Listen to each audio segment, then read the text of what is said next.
Hello friends, welcome to learn computer academy. প্রিরিয়াক্ট যে সিরিজের আরও একটা ভিডিওতে সকলকে স্বাগত জানাচ্ছি। আজকের ভিডিওতে আমরা একটু অ্যানালাইসিস করব যে লাস্ট ভিডিওতে আমরা কি করেছিলাম।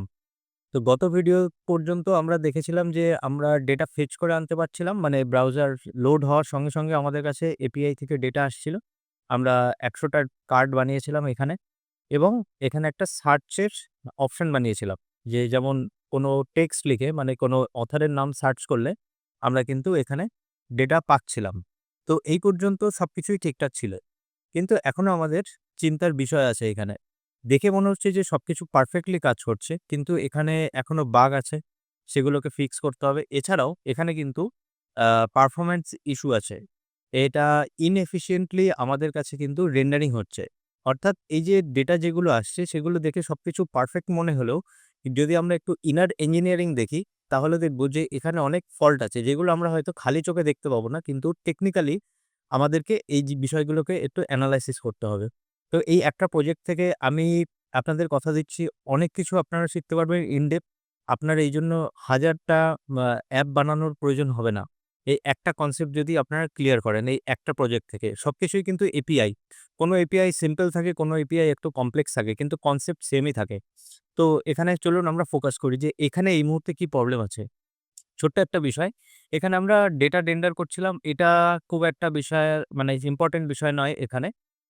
অ্যাকচুয়াল ফ্যাক্ট হয়েছে আমাদের এই যে ডেটাটা, আপনারা কালকে হয়তো খেয়াল করে দেখবেন যারা একটু মন দিয়ে দেখেছেন যে এখানে আমরা ডেটা এখানে পুশ করেছিলাম এই ইমেজ অ্যারেটার মধ্যে। তো বাই ডিফল্ট আমরা জানি কিন্তু এগুলো রেফারেন্স টাইপ ভ্যালু। তো আমরা যখন ডেটা এখানে পুশ করেছিলাম তখন এর ভিতরে আমরা একটা এক্সট্রা অ্যারে পেয়েছিলাম। ওকে? আমরা যেহেতু একটা এক্সট্রা অ্যারে পেয়েছি, তো সেইজন্য আমাদেরকে কিন্তু এখানে ফিল্টার করার জন্য ইমেজ ডেটা তারপরে এরকম 0 ইনডেক্স লিখতে হয়েছিল। তো এটার মানে কি? আমি একটু এখানে বুঝিয়ে বলছি। দেখুন, আমাদের একটু কনসোলে দেখতে হবে। এই কনসোলটা যদি একটু চেক করেন, তাহলে দেখবেন আমি এখানে কনসোল লক করেই রেখেছি অলরেডি। এখানে আমরা যে ডেটাগুলো এখানে দেখতে পাচ্ছি, সেখানে এই যে অ্যারে যেগুলো এসছে, অ্যারের ভিতরে খেয়াল করুন এখানে একটা ইনডেক্স আছে 0। তো এই 0 ইনডেক্স অ্যারের মধ্যে আ 0 ইনডেক্সে দেখুন এই ১০০ টা অ্যারে রয়েছে। তার মানে আমার এটা কিন্তু একটা নেস্টেড অ্যারে। অর্থাৎ আমি এখানে একটু কমেন্ট আউট করে দিচ্ছি। এখানে যে ইমেজ অ্যারে যেটা তৈরি হয়েছে সেটা বেসিক্যালি কি হয়েছে? আমি সেটা দেখাতে চাইছি আপনাদেরকে। এখানে আমি ১ম এ একটা ব্ল্যাংক অ্যারে নিয়েছিলাম। তাই তো? তো এখানে একটা ব্ল্যাংক অ্যারে আছে। ঠিক আছে? তারপর আমরা যখন ডেটা ফেচ করে এনেছিলাম asynchronously, ঠিক আছে? এই ওয়ার্ডটা মনে রাখবেন যে এই ডেটা আসতে কিন্তু একটু সময় লাগে। এটা কিন্তু asynchronous হবে। এখান থেকে ডেটা আমি পুশ করেছিলাম। এই ডেটা মানে কিন্তু ১০০ টা অ্যারে। ওকে? তো এইজন্য কি হয়েছে? এই পরের লাইনে এসে এখানে আর লেট ছিল না। আমি এই লাইনটার কথা বলছি যে এই লাইনে কি ঘটনা ঘটছে সেটা। এটার ভিতরে এরকম আরেকটা অ্যারে তৈরি হয়েছে। এবার এই অ্যারের ভিতরে আমার কিন্তু এরকম ১০০ টা অ্যারে তৈরি হয়েছে। মানে ১০০ টা অবজেক্ট তৈরি হয়েছে এরকম। ঠিক আছে? তাহলে বুঝতে পারছেন যে এটা একটা আপনার কিন্তু নেস্টেড অ্যারে। তো নেস্টেড অ্যারের হওয়ার জন্যই এটা আমার 0 ইনডেক্সে আছে। বোঝা গেল? তো এই কারণেই আমাদের এই যে পুশ করার জন্য আমরা একটা নেস্টেড অ্যারে পেয়েছিলাম। যার জন্য আমাকে কিন্তু ফিল্টার করার সময় এরকম 0 লিখতে হয়েছিল। তো এটা ফিল্টারিং এর জন্য অতটা এফিশিয়েন্ট ওয়ে নয়। কিন্তু এখানে আরেকটা জিনিস আমি এক্সপ্লেইন করেছিলাম, আ মানে লিখেছিলাম কিন্তু সেটা একটা ইস্যু ক্রিয়েট করেছিল। সেই ইস্যুটা আমি এখানে রেফার করছি আপনাদেরকে। দেখুন, এই কাজটা যখন করা হয় এটাতে পারফেক্টলি কাজ করে কিন্তু প্রবলেমটা হলো আমাকে এখানে এই 0 ইনডেক্সটাকে ধরতে হয়। ওকে? তো এটার আরেকটা ওয়ে হলো আমি যদি ডাইরেক্ট এটাকে অ্যাসাইন করে দিই এইভাবে ইকুয়ালস টু আর এখানে পুশ লেখার দরকার নেই। আর আগের যে লাইনটা আছে এটাকে আমি যদি কমেন্ট আউট করে দিই। আর এক্ষেত্রে আমাকে কিন্তু আর এই 0 লিখতে হবে না। ওকে? তো ইমেজ ডেটা এখন একটু খেয়াল করে দেখবেন আ যে যখন রেন্ডার হয়ে আসছে, এখানে আমি লিখলাম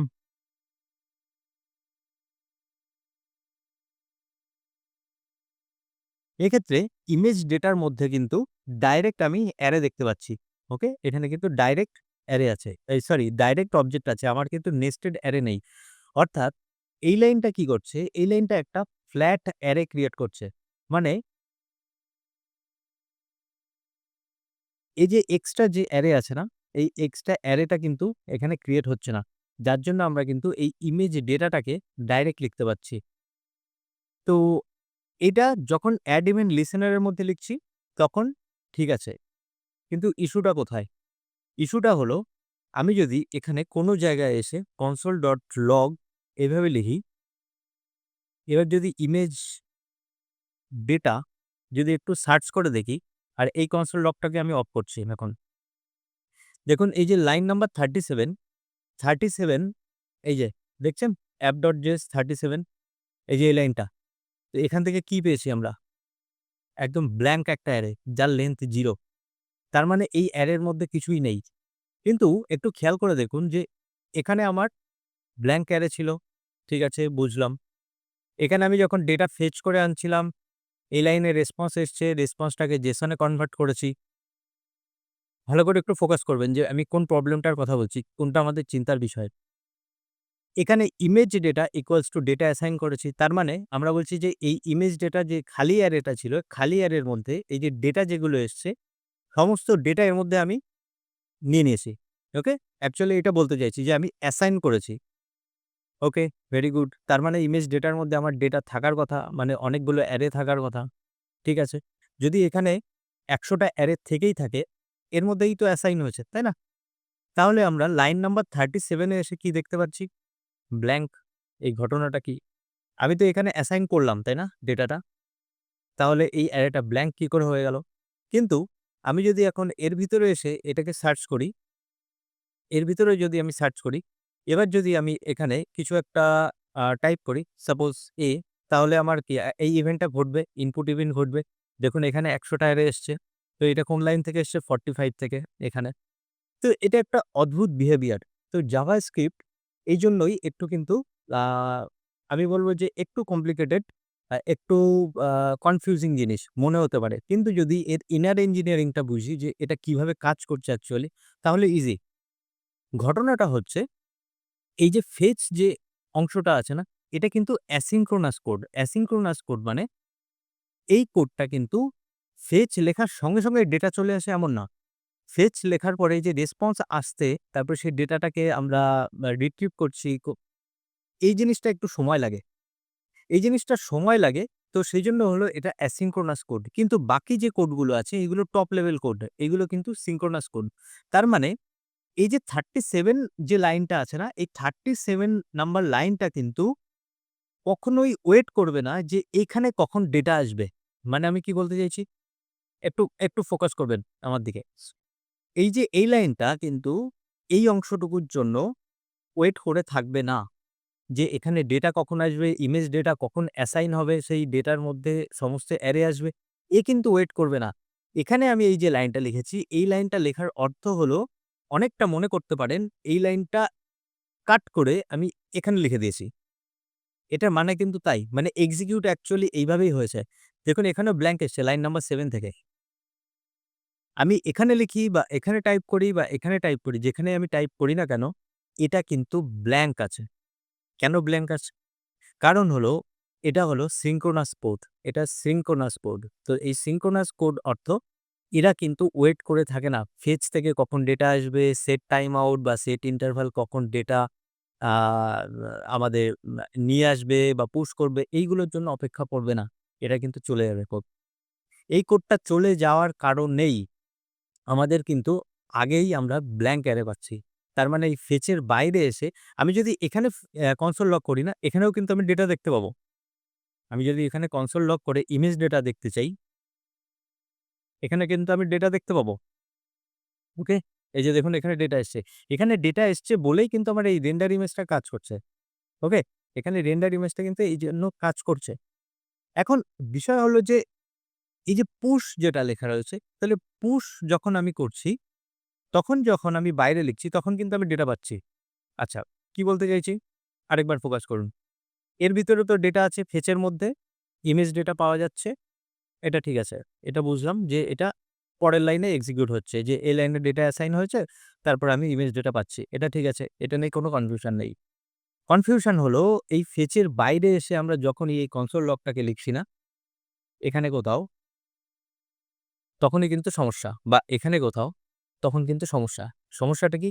এখানে কোনো ডেটাই নেই। এখানে পুরো ব্ল্যাংক। ওকে? আমি যদি এখানে লিখি, দেখুন এখানেও যদি আমি ইমেজ ডেটাকে প্রিন্ট করতে চাই, তো আমি 48 প্রত্যেকটা জায়গায় কিন্তু ব্ল্যাংক, ব্ল্যাংক, ব্ল্যাংক। কারণ এগুলো কিন্তু সিনক্রোনাস কোড না। এগুলো সিনক্রোনাস কোড, ফেচ কিন্তু অ্যাসিনক্রোনাস কোড। তার মানে ডেটা আসতে সময় লাগে। তো যতক্ষণে এখানে ডেটা অ্যাসাইন হয় এই লাইনটার মাধ্যমে, যতক্ষণে ইমেজ ডেটার মধ্যে ডেটা ঢোকে, তার আগেই কিন্তু এই কোডটা রান হয়ে যায়। সেজন্য আমরা ব্ল্যাঙ্ক দেখতে পাই। কারণ এই কোডটাকে আমরা অ্যাসিনক্রোনাস বানাইনি। কিন্তু যখন আমরা ইনপুটে টাইপ করি, এখানে ইনপুট ফিল্ডে যখন টাইপ করা শুরু করি, তো তখন কিন্তু অলরেডি আমার ডেটা চলে এসছে। সেইজন্য আমার এখানে কোনো প্রবলেম ক্রিয়েট করছে না। এখান থেকে ডেটা আসে। কোনো অসুবিধা নেই। কারণ এটা হলো আমার একটা ইভেন্ট লিসেনার এর মধ্যে আছে। এটা একটা কলব্যাক ফাংশন দিয়ে আমরা কাজ করাচ্ছি। এখানে পুরো পারফেক্টলি কাজ করছে। এবার তাহলে গতদিন আমরা কি করে প্রবলেম সলভ করেছিলাম এই ইমেজ পুশ এর মাধ্যমে? এই কোয়েশ্চেনটা হয়তো আপনি এখন ভাবছেন যে ইমেজ পুশ তাহলে কিভাবে ডেটা নিয়ে আসছে? আমি এখন এটাকে অ্যাক্টিভেট করে দিচ্ছি। আর এক্ষেত্রে আমাকে কিন্তু ইমেজ ডেটা 0 লিখতে হবে। কারণ আমি বলেছিলাম যে ইমেজ ডেটা যদি আমি পুশ করি, এখানে আমি লিখছি যদি আমি আ যখন আমি পুশ করছি ডেটা, এটা পুশ মেথড যখন আমি ইউজ করছি, তখন কিন্তু এরকম পাই। আর এটা হলো উইথআউট পুশ। ঠিক আছে? আর এটা হলো উইথআউট পুশ। আচ্ছা। উইথআউট পুশ বা অ্যাসাইন যখন করি, এখানে আমাদের সেই বেসিক এর কনসেপ্ট প্রয়োজন। আচ্ছা, এখন এখানে যে এই যে ডেটা যেটা আমি এখানে যেটা লিখেছি, তো এখন এই যে ইমেজ ডেটা এটা যেটা পুশ হচ্ছে, তো কনসোল লগে আমি এখানে কি দেখতে পাচ্ছি? দেখুন একটা অ্যারে আছে ব্ল্যাংক, ব্ল্যাংক অ্যারে আছে। কিন্তু এর ভিতরে কিন্তু ডেটা আছে। ইন্টারেস্টিং না? বুঝতে পারছেন যে আমি কি বলতে চাইছি? যে এইখানে যখন আমি অ্যাসাইন করছি তখন কিন্তু ব্ল্যাংক অ্যারে। কিন্তু আমি যখন পুশ করছি তখন কিন্তু এই বাইরে এখানে আছে। obviously এখানে এখানে আপনার থাকবে না। কারণ আ আমি ফেচ করে এনে ডেটা পাচ্ছি, তারপরেই না পুশ করছি। তো এখানে আমি লিখছি। আচ্ছা, এখানে আমি একবার টাইপ করে দেখি যে এখানে কি ঘটনা ঘটছে। তাহলে আমাদের কনসেপ্ট আরো ক্লিয়ার হবে। তো ২ জায়গায় প্রিন্ট করেছি। এখানে একটা পুশ করেছি, এখানে একবার পুশ করিয়েছি। তো এটা লাইন নাম্বার 8। তো এখানে লাইন নাম্বার 8, ওকে। তারপরে এখানে একবার পুশ করিয়েছি ডেটা 38, এখান থেকেও আসছে ডেটা। এবার খেয়াল করে দেখুন যে এখানে ঘটনাটা কি ঘটছে অ্যাকচুয়ালি, যে পুশ করলে ডেটা আসছে, কিন্তু পুশ না করে যদি অ্যাসাইন করি তাহলে ডেটা কি হচ্ছে? এখানেই কনসেপ্ট হলো আপনার রেফারেন্সের। ওকে? রেফারেন্সের। মানে কি হচ্ছে? আমি খুব শিগগিরই এখন এক্সকালি ড্রটাকে আঁকছি। এবার খেয়াল করে দেখুন। ১ম বার আমার কাছে একটা ব্ল্যাংক অ্যারে আছে। ঠিক আছে? এটা হলো ইমেজ। এই যে ইমেজ ডেটা এটা। Image data.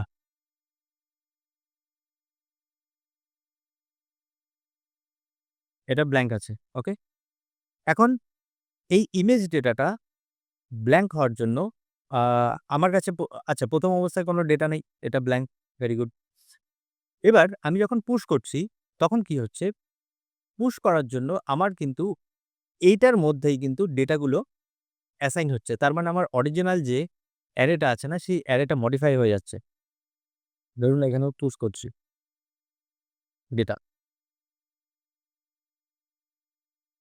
যখন আমি ডেটা পুশ করছি তখন এই এম্পটি অ্যারেটা কিন্তু আর এম্পটি থাকছে না। এর মধ্যে কিন্তু ডেটা পুশ হয়ে গিয়ে এই অ্যারেটা কিন্তু মডিফাই হয়ে যাচ্ছে। এটা তখন কি হচ্ছে? মডিফাই হয়ে যাচ্ছে। তো এটার রেফারেন্স ঠিকই থাকছে। এই ডেটার মধ্যেই আমরা চেঞ্জ করছি। কিন্তু যখন আমরা এরকম অ্যাসাইন করছি, তখন কি হচ্ছে? তখন খেয়াল করুন। এই হলো ধরুন আপনার ইমেজ ডেটা। আমি এটাকে এখানে এনে লিখলাম। এটা হলো আপনার ইমেজ ডেটা। এটাকেও ব্লু করছি। এই ডেটাটা উম আমি এর ভ্যালুটাকে রাইট সাইডে দেখাচ্ছি, যাতে আপনাদের বুঝতে সুবিধা হয়। এটা।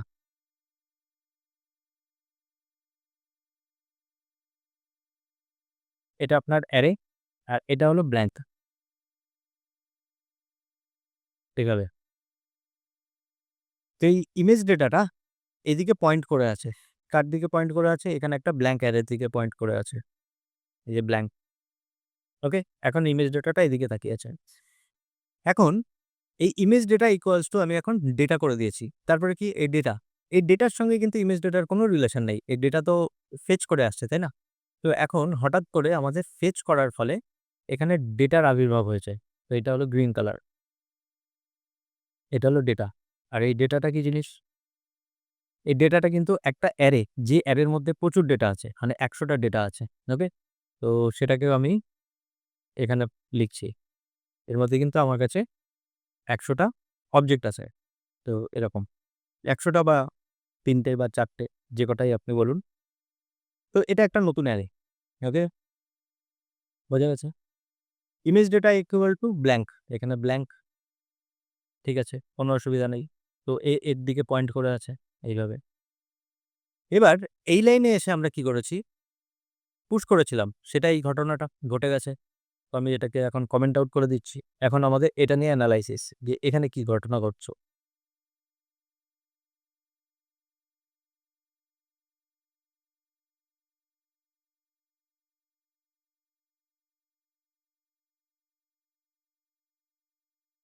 এখানে কি হচ্ছে? অ্যাসাইন হচ্ছে কিন্তু। মানে এই ১০০ টা ডেটা এর মধ্যে রাখার চেষ্টা করছি। আর সেক্ষেত্রে আমাদের এই ফিল্টারের মধ্যে এটারও প্রয়োজন নেই। ওকে?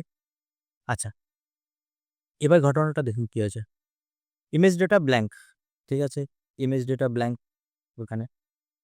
তারপরে আমি কি করেছি? এইখানে এসে এই সমস্ত ডেটাগুলোকে এর মধ্যে রাখার চেষ্টা করছি, অ্যাসাইন করার চেষ্টা করছি। এর জন্য টেকনিক্যালি কি হচ্ছে দেখুন। টেকনিক্যালি ঘটনাটা ঘটছে।